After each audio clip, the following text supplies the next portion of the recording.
La vision spirituelle est un facteur d'union, c'est elle qui donne à la vie, surtout à la vie collective, de l'unité, de la cohésion. Pour le service, la conversion de Paul est par excellence le résultat d'une vision.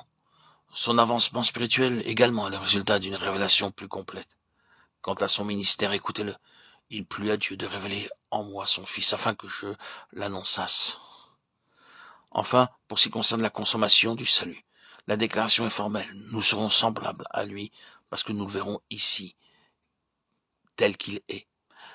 La vie chrétienne est bien du commencement à la fin une affaire de révélation. C'est cela que nous entendons quand nous parlons de vision, de révélation. Il n'est pas question ici de mysticisme, c'est le Saint-Esprit rendant le Seigneur Jésus réel à nos cœurs. Non pas une vision objective, mais une révélation subjective. Qu'il illumine les yeux de votre cœur. On voit par ce texte que la vraie vision est moins une affaire de réflexion qu'une affaire d'affection. Le salut est une affaire de révélation. C'est Jésus-Christ de caché à d'inconnu qu'il était, qui se trouve subitement dévoilé à l'homme. Être sauvé, c'est en venir à voir qui est le Seigneur. Jésus et ce qu'il a fait. Ce n'est pas simplement entendre l'exposé de ces choses et y ajouter foi, comme on ajoute foi à n'importe quelle déclaration, c'est le voir avec les yeux du cœur. Il y en a beaucoup plus qu'un simple assentiment qu'on donnerait à un système de vérité dans lequel Jésus-Christ jouerait le rôle principal. Le véritable salut est une révélation du Seigneur Jésus. Il en est exactement de même de la marche en avant, du développement de la vie chrétienne. Chaque pas en avant, chaque nouveau jaillissement de vie peut se rattacher à une seule et même cause. Quelque chose qu'on a vu dans la personne de Christ, qu'on ne voyait pas auparavant. Nous lisons dans Proverbe 29-18, là où la vision fait défaut, le peuple périt. Littéralement, s'en va en morceaux.